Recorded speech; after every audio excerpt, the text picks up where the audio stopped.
Cellou Dalein Diallo, en tournée aux États-Unis, en provenance d'Atlanta où il a rencontré ses partisans, le leader de l'opposition guinéenne a donné aujourd'hui une conférence de presse au Centre d'études stratégiques, ici même à Washington.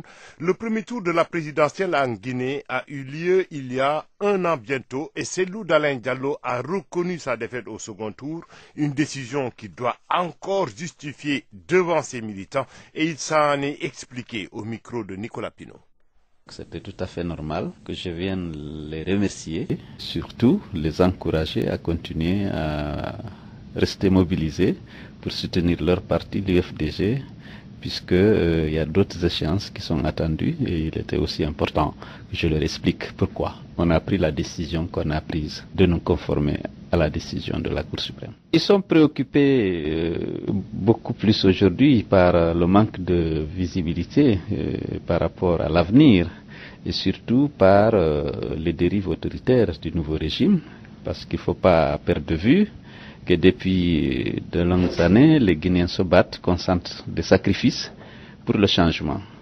Et aujourd'hui, ce que l'on constate, c'est que l'état de droit qui était une promesse ferme de tous les candidats, l'instauration de l'état de droit. Aujourd'hui, le président de la République viole régulièrement la Constitution et les lois de la République. La qualité de la gouvernance ne s'est pas du tout améliorée. Bien entendu, la réconciliation nationale qui était une priorité aussi n'est pas mise en œuvre. La polémique actuelle à Conakry concerne les prochaines élections législatives et la volonté du gouvernement d'empiéter sur les compétences de la CENI. Qu'en pensez-vous? C'est un sentiment de déception, puisque quand même on a des textes de loi.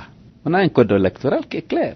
L'organisation des élections relève de la compétence exclusive de la CENI. Ce n'est pas au ministère de l'administration du territoire d'organiser les élections, de fixer le calendrier, de gérer le fichier électoral. C'est à la CENI que ces missions extrêmement importantes ont été confiées. Donc nous sommes contre cette velléité du ministère de l'administration du territoire et du gouvernement d'ailleurs de s'approprier des compétences et des prérogatives de la CENI. Est-ce que cela pourrait remettre en cause votre participation aux prochaines législatives? Nous sommes des militants, nous sommes des hommes politiques et nous avons décidé de lutter pour justement instaurer l'état de droit dans notre pays. Le droit doit être respecté et nous n'allons pas laisser le ministère de l'administration du territoire et le gouvernement continuer à violer la loi. Moi, je dois participer aux élections législatives, je dois me battre également pour que les conditions d'une élection équitable, libre et transparente soient réunies. C'est ça le combat, l'enjeu.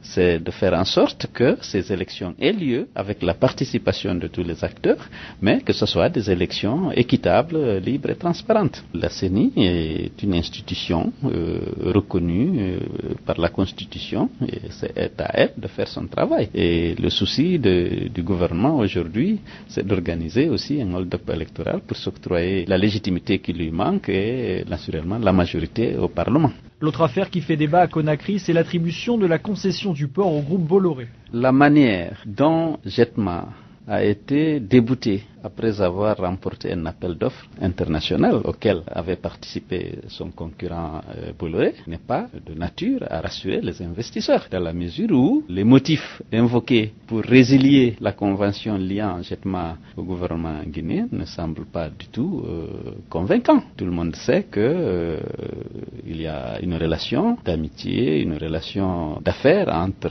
le candidat Alpha Condé et Bolloré et je pense que c'est dans ce cadre que la décision de lui donner le port de Conakry a été prise. Quel est le climat des affaires aujourd'hui en Guinée? Ce que je note, c'est que, vous avez cité déjà une affaire, Bolloré. Il y a un manque de visibilité pour les investisseurs par rapport aux politiques qui vont être menées, parce qu'on ne sait pas quelle est la politique par rapport aux entreprises, par rapport à l'investissement privé.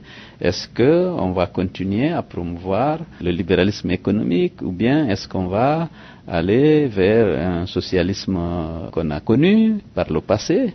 Aujourd'hui, il y a un manque de visibilité. Un an après le premier tour de la présidentielle, où en est selon vous la réconciliation? Pour le moment, les propos tenus, les actes posés par le nouveau pouvoir ne semblent pas aller vers la réconciliation. On continue d'opposer les communautés les unes aux autres. On continue de dénoncer des opérateurs en invoquant leur origine ethnique et en les accusant de vouloir déstabiliser un régime, en provoquant une hausse injustifiée des prix, en faisant déprécier la monnaie. Alors que vraiment, on sait très bien comment se forment les prix dans une économie ouverte. On sait très bien comment le taux de change se fixe en fonction de l'offre et de la demande et en fonction de la commande, de la confiance que les agents économiques peuvent porter par rapport aux politiques monétaires et aux politiques budgétaires qui sont menées. Mais on a tendance à accuser un groupe d'opérateurs économiques qui veulent justement, selon le gouvernement, saboter le nouveau pouvoir. Est-ce que les violences lors de votre retour en Guinée il y a quelques semaines participent à ce climat selon vous? On s'attendait à ce que les libertés soient respectées. Tout le monde sait qu'Alpha Condé, chaque fois qu'il a effectué un séjour prolongé à l'extérieur, chaque fois qu'il est venu, que ce soit sous Conté, sous Dadis ou Sekouba, il a fait l'objet d'un accueil par ses militants. Il a été accompagné jusqu'à son domicile. Lui qui annonçait vraiment la promotion justement d'une véritable démocratie, l'instauration d'une véritable démocratie, aujourd'hui c'est lui qui interdit à un leader d'être reçu par ses militants. Vraiment c'est quelque chose qui est surprenant. C'est quelque chose qui est décevant parce que ça, le droit de cortège, le droit de manifestation est inscrit dans la constitution de notre pays. Jusqu'à présent, tous les régimes qu'on a eu ont respecté ces droits. Regrettez-vous d'avoir reconnu votre défaite lors de la présidentielle? Je suis très fier de la décision que j'ai prise, puisque je l'ai prise pour sauver des vies de Guinéens. Parce que si j'avais dit non, ce serait l'affrontement. Et personne ne pouvait prévoir l'issue. Parce qu'on a vu ce qui s'est passé en Côte d'Ivoire. J'ai vu que les tensions étaient si fortes. La tribalisation du débat politique a été à un niveau si élevé que si je refusais d'accepter les résultats, comme j'étais fondé à le faire, eh bien, ce serait l'affrontement qui pourrait conduire le pays à une guerre civile. Et donc, je suis très fier d'avoir pris cette sage décision et il était important que j'explique pourquoi je l'ai prise à tous mes militants afin que nul ne se décourage dans le soutien qu'il apporte à l'UFDG et à son président. Est-ce que l'Alliance Arc-en-Ciel sera reconduite lors des législatives? Je ne sais pas. Ce que je sais par des rumeurs, c'est que au niveau de l'Alliance Arc-en-Ciel, il y a assez de problèmes. Je ne sais pas s'ils vont aller ensemble, enfin tous les alliés iront ensemble aux élections législatives ou si chacun fera sa liste. À l'heure qu'il est, je ne suis pas à même de le dire. Donc plus que jamais, vous restez engagé dans le combat politique en Guinée? Oui, bien entendu. Mon engagement politique procède de mon souci, de mon ambition d'apporter une contribution à l'amélioration des conditions de vie des Guinéens. Je pense que la Guinée a besoin d'un état de droit.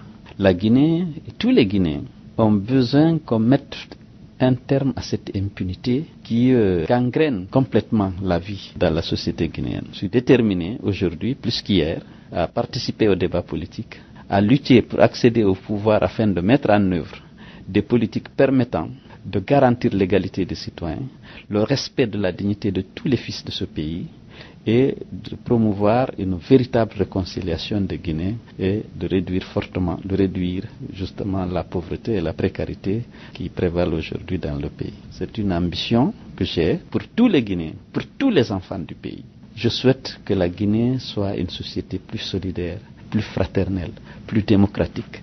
Et c'est le sens de mon combat. Et je mènerai ce combat jusqu'au bout.